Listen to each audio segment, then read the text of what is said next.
Assalamualaikum warahmatullahi wabarakatuh.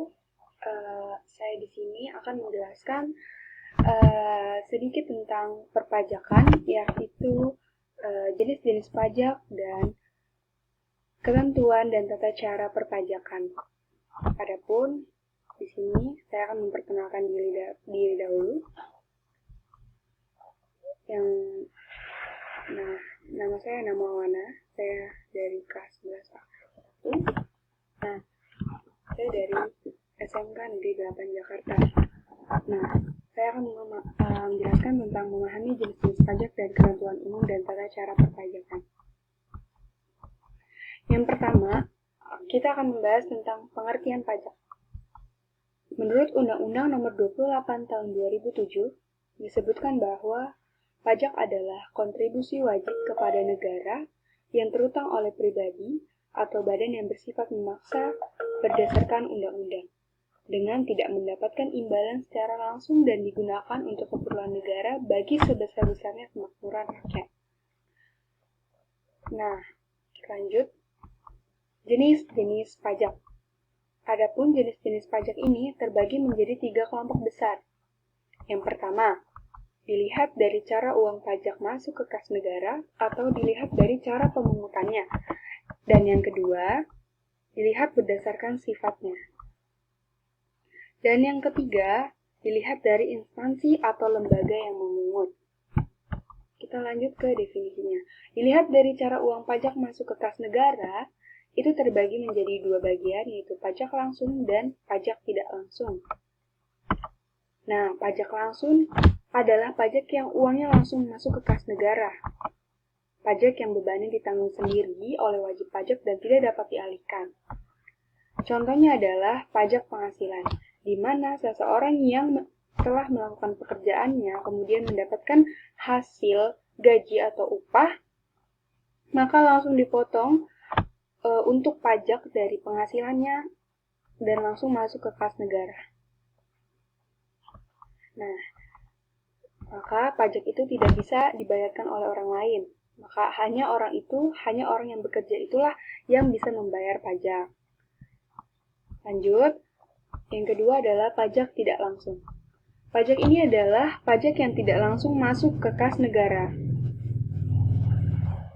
Dan pajak yang pembayarannya bisa diwakilkan. Nah, contohnya adalah orang yang berbelanja di supermarket, maka contoh pajaknya adalah pajak pertambahan nilai atau sering kita sebut dengan PPN yang dikenakan tapi tidak disetor langsung pada kas negara, melainkan perantara supermarket itu dulu, baru pihak supermarket membayar pajak kepada negara. Saya kasih ilustrasinya, yakni ada seorang ibu yang berbelanja di supermarket, ya kan? Maka setiap pembelian barangnya, setiap total pembeliannya, maka akan tertera pajak pertambahan nilai yang harus dia bayar atau PPN. Kemudian pajak tersebut disetorkan dari supermarketnya kepada negara. Jadi melalui perantara supermarketnya. Oke, lanjut. Yang kedua, dilihat berdasarkan sifatnya. Ada pajak subjektif dan ada pajak objektif. Pertama, kita akan bahas tentang pajak subjektif. Pajak subjektif dibuat atau dilihat berdasarkan subjeknya, maka setiap orang dibebankan pajak yang berbeda-beda. Nah, berdasarkan pada pajak penghasilan pasal 21, disebutkan bahwa penghasilan di bawah 50 juta per tahun, maka penghasilannya akan dipotong sebesar 5%. Yang kedua, penghasilan 50 juta sampai 250 juta per tahun akan dikenakan pajak sebesar 15%. Dan yang ketiga, penghasilan 250 sampai 500 juta per tahun akan dikenakan pajak sebesar 25%. Dan yang terakhir adalah penghasilan di atas 500 juta per tahun akan dikenakan pajak sebesar 30%. Dikutip dari sumber https://klikpajak.id, blog perencanaan pajak perbedaan PPh 21 dan PPh 23. Kalian bisa lihat linknya di Google, kalian bisa cari. Oke, Oke, kita lanjut. Yang kedua adalah pajak objektif. Pajak objektif adalah pajak yang berfokus kepada objeknya. Pungutannya dinilai dari objeknya, jadi pajak ini tidak memandang subjeknya. Nah, maka dari itu contohnya adalah pajak pertambahan nilai. Ilustrasinya sama dengan pajak tidak langsung tadi, yaitu supermarket, di mana siapapun yang berbelanja, baik emak-emak, bapak-bapak, maupun anak sekolah. Nah, mereka ini dikenakan pajak yang sama.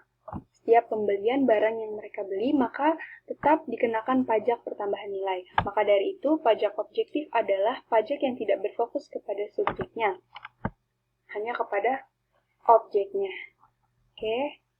Nah, siapapun yang berbelanja di supermarket tersebut, maka dikenakan pajak yang sama, tidak memandang subjeknya.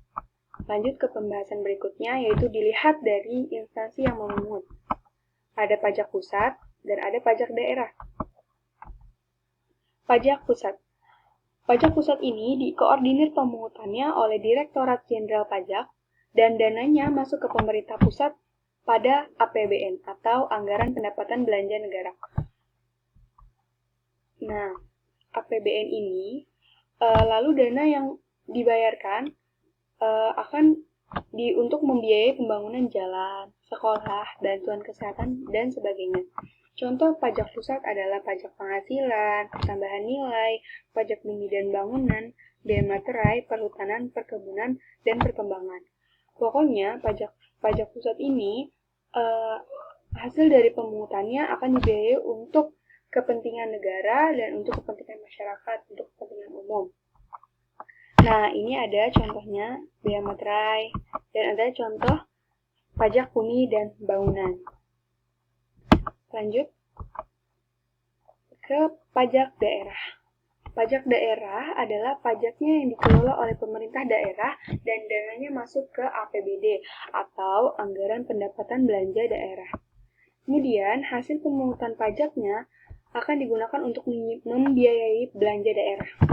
Nah, adapun pajak daerah dibedakan menjadi dua, yaitu ada pajak provinsi, yang mana contoh-contohnya adalah pajak rokok, pajak kendaraan bermotor, pajak air permukaan, pajak balik nama kendaraan bermotor, pajak bahan bakar kendaraan bermotor, dan sebagainya. Adapun yang kedua adalah pajak kabupaten atau kota, yang mana contoh-contohnya adalah pajak hotel, pajak restoran, pajak reklame, pajak penerangan jalan, pajak hiburan, pajak perolehan atas tanah dan bangunan. Lanjut kepada pembahasan berikutnya, yaitu ketentuan umum dan tata cara perpajakan. Ketentuan umum dan tata cara perpajakan terdapat pada Undang-Undang Nomor 16 Tahun 2000 atas perubahan dari Undang-Undang Nomor 6 Tahun 1983. Jadi sebenarnya ketentuan umum dan tata cara perpajakan adalah mengenai undang-undang yang mengatur seperti itu.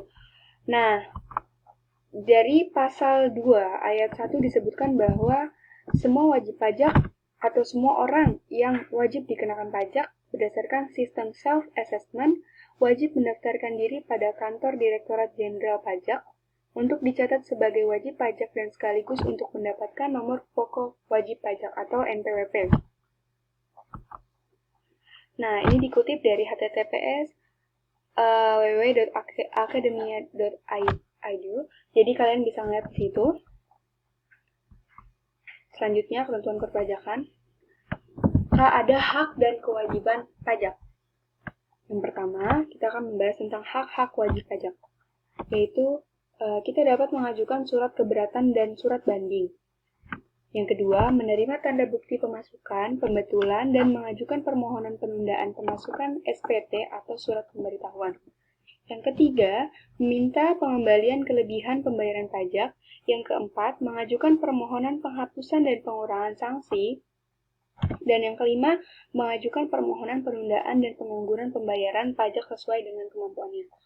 Dan kalian bisa lihat dari link yang tadi udah saya bagikan sebelumnya, itu lebih lengkap undang-undangnya, semuanya diatur di situ. Dan yang kedua adalah tentang kewajiban wajib pajak, di mana bagi orang yang sudah diberikan ketentuan untuk wajib pajak, dia harus mendaftarkan diri untuk memperoleh NPWP atau nomor prok wajib pajak. Dan yang kedua, untuk mengambil sendiri blanko SPT di tempat-tempat yang ditentukan Dirjen Pajak, mengisi dengan benar dan lengkap SPT dan memasukkannya sendiri ke KPP dalam batas waktu yang telah ditetapkan. Menyelenggarakan pembukuan dan pencatatan, dan jika diperiksa, wajib memperlihatkan buku atau catatan atau dokumen, memberikan kesempatan untuk memasuki tempat guna memperlancar pemeriksaan, dan yang terakhir adalah memberikan keterangan yang diperlukan. Ada definisi-definisi yang ada di sini yang bisa jadi referensi. NPWP adalah nomor yang diberikan kepada wajib pajak sebagai tanda pengenal diri wajib pajak dalam melaksanakan hak dan kewajiban perpajakan. Adapun surat pemberitahuan atau SPT adalah surat bagi wajib pajak yang digunakan untuk melaporkan perhitungan atau pembayaran, objek dan kewajiban pajak. Fungsi ketetapan pajak. Yang pertama adalah koreksi atas jumlah pajak yang terutang menurut SPTWP.